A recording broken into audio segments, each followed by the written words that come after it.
Good day children, Sai Ram and welcome back to our next lesson in geography, that is chapter number 9, map scale. In this lesson we are going to learn about the scale of a map. Children, you all must have seen the maps. Okay, many a times you all must have seen the map in the atlas. Okay, even the teacher brings the map in the class also, as well as on the class age also. You all must have seen the maps. Okay, when you all have seen the maps, we have learned about the elements of the map. What are the elements of the map? The title, okay, the subtitle, okay, the direction of the map, okay, as well as we have learned about the scale of a map. Okay, in this lesson we are going to learn about this scale only in detail. You can see over here in this map, where is the scale? Where can you see the scale over here? The scale can be seen over here. Okay, always whenever a map is made, okay, the scale is always there in the map. So let's learn about the scale in detail. Okay, you can see over here in this picture, a man is drawing a beautiful scenery on a paper. Okay, he is sketching the scenery. As well as if you see in the second picture, some of the students are looking at a map. Okay, now if you all have observed this picture properly, just answer some of my question if you all know. Why is the painter holding the pencil in his hand in a particular way? You can see over here, the painter is holding the pencil in a particular way. Is he measuring the scenery over there? No, he is not at all measuring the scenery. Okay, we'll learn about it. What is he actually doing with the pencil? Okay, then down over here, how can the scene of this large landscape be depicted on a paper? Okay, we always imagine such a long and such a beautiful scenery and such a large scenery we can see. How can it be drawn on a small paper? Okay, so this is our imagination. Next is, how is it possible to weave all countries of the world on one map? Okay, you know our earth is so very big, and in that earth we have the continents, the oceans, and all that continents and ocean. How can that be occupied in one small paper? Okay, so this is also an imagination of the people. Then what is common to both these pictures? Okay, in both these pictures we can see a larger area is put up in a small paper. Okay, now take into consideration all this question regarding that two pictures. Let's have a geographical explanation about that. Now, the first question was, what is the man doing with the pencil? Why is he holding the pencil in that way? He is trying to take estimate scale. Okay, he is trying to take a estimated scale of the scene which he is going to put up in one small paper. For that reason, he is holding the pencil in a particular way. Okay, so that he can draw the picture on the small paper. Okay, so that he can have a proper scale for it, for his picture. So also, even in the preparation of the maps, the picture is surveyed. Okay, a survey of the picture is done, then the scale is fixed, and after fixing the scale only, then we can prepare the map. Okay, using an outline of a map of the whole earth or a part of it, it can be prepared. Okay, only if it is surveyed and the scale is fixed, then only the map can be drawn.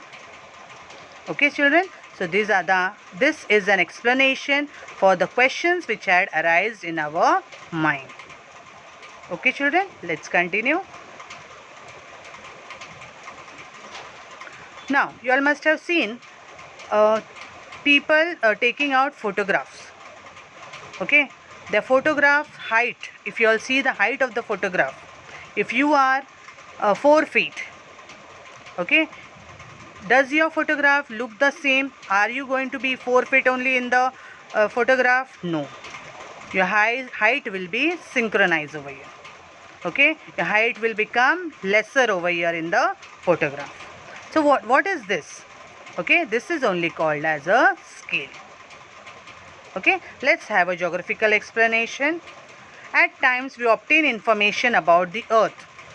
Okay, whenever the geography teacher tells you about any particular place, immediately you will refer to a globe or a map. Okay, either in your atlas or you take a globe and sit to find out the place. Okay, because on that globe we can easily find out which place, which longitude, which latitude that place lies in. Okay, then map also we can easily find out. Okay, for that reason we always try to get the information from the globe or a map. Now in order to prepare a map, there's some conversions are needed. Okay, now as the earth is, that way only the earth will not be put up in the map. Okay, there needs to be some conversions. And how this convergence can be brought up?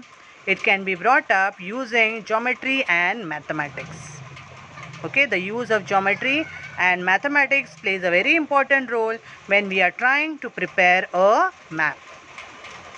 Okay. The next thing over here. Can you tell the actual distance between two villages of Sahil and Meenal? Now here are some students.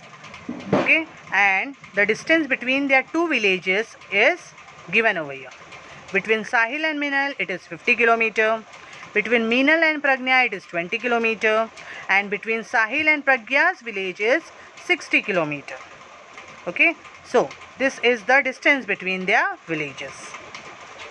Okay, now here the scale of the map is given as 1 centimeter is equal to 10 km. Okay, 1 centimeter is equal to 10 km. So what is the distance between Sahil and Meenal's village over here? It is given as 50 km. So in the map what you are going to see over here? 5 centimeter. It will cover an area of 5 centimeter in your map.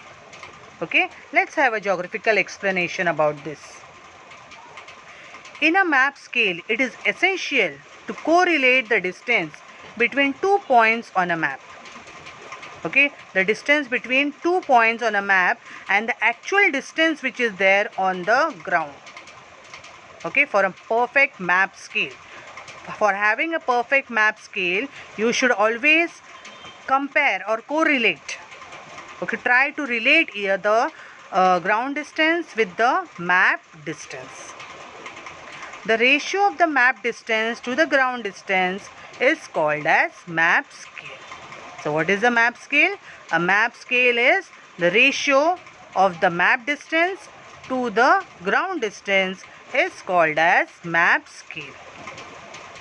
The ground distance is measured during survey. Okay, every time you try to make a map, you are not going to go and count the distance between it. Okay, a proper survey has to be done for counting the distance. Okay, then after that survey only we can take into consideration the distance between two places. A suitable ratio is selected for that. Okay, now this map scale facilitates map reading and helps in understanding the distance on the ground. When we understand the map scale, we can understand the distances on the ground. Okay, so this is the use of a map scale. Okay, next, there are three ways in which we can express scale of a map on a map. Okay, on a map there are three ways in which we can express a scale: verbal scale, numerical scale, and the third one is linear scale or graphical scale. Okay, verbal scale, numerical scale, and the third one is linear scale or graphical scale. Let's learn in detail about this three ways. First we will talk about verbal scale. The word itself, the verbal here means the word. Okay, to express the distance between two places, okay, we are using words over here. Okay, for expressing the distance between two places, we are using words to indicate the measurement between the two places. For example, 1 centimeter is 60 kilometer. What does this mean? Here 1 centimeter means the centimeter is the unit of distance on the map. Okay, on the map it is 1 centimeter, but on the ground it is 60 kilometer. Okay, so here the centimeter is the unit of distance on the map and the kilometer is the unit of distance on the ground. Okay, so how is verbal scale told over here, or we can say expressed over here? Verbal scale is expressed as 1 centimeter is equal to 60 kilometer. Okay, distances are expressed with the use of words indicating measurement. 1 centimeter is equal to 60 kilometer. That means 1 centimeter on the map, 60 kilometer on the ground. That is verbal scale. Let's move on to the next, that is numerical scale. The word itself, numerical scale, that means numbers are taken into consideration. Okay, this type of scale is expressed in ratio. Okay, a ratio is put directly. No word, nothing. Okay, only the numbers and the ratio between the numbers is put up. For example, 1 is to 60 lakh. Only that much. No centimeter, no kilometer, nothing. 1 is to 60 lakh. Here 1 represents the distance on a map. While if you see 60 lakh is representing the distance on the ground. Okay, so 1 is to 60 lakh. It is assumed. Nobody is going to give any explanation about this. Okay, 1 over here is the distance on the map and 60 lakh is the distance on the ground. This is 60 lakh times the map distance. Okay, this is shown that 60 lakh times the map distance is. It is also known as representative fraction as numbers are used over here. Okay, numerical scale is also known as representative fraction. Okay, as numbers are used mainly in the numerical scale. It is also written as 1 is to 60 lakh over. Only that much. No words are used to indicate the measurement also. No unit is measured over here or mentioned over here. The same unit is used for figures on both the sides. The same type of unit is used for the figures on both the sides. This is only called as numerical scale.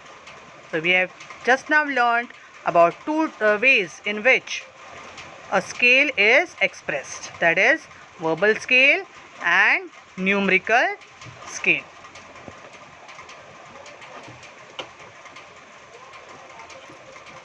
Our next is linear scale. What is linear scale? A scale which is shown in a graphical way. Okay, scale shown in a graphical way on a map. And such type of scales only, if you see in your map, you will find such type of scales only. Okay, wherein the distance between two places is measured in linear or graphical scale. Distance between two places measured in linear or graphical scale. Here you can see in this picture the graphical scale is shown. And such type of scale only you can see on many of the maps. Okay, now linear scale. If a ruler is not available, then a compass, a blade, or for curves a thread can be used for measuring the actual distances between places on a map. Okay, so this is the linear scale. Which are the three ways in which we can express the map scale? That is verbal scale, then numerical scale, and the third one is linear scale. I hope you all have understood till here, children.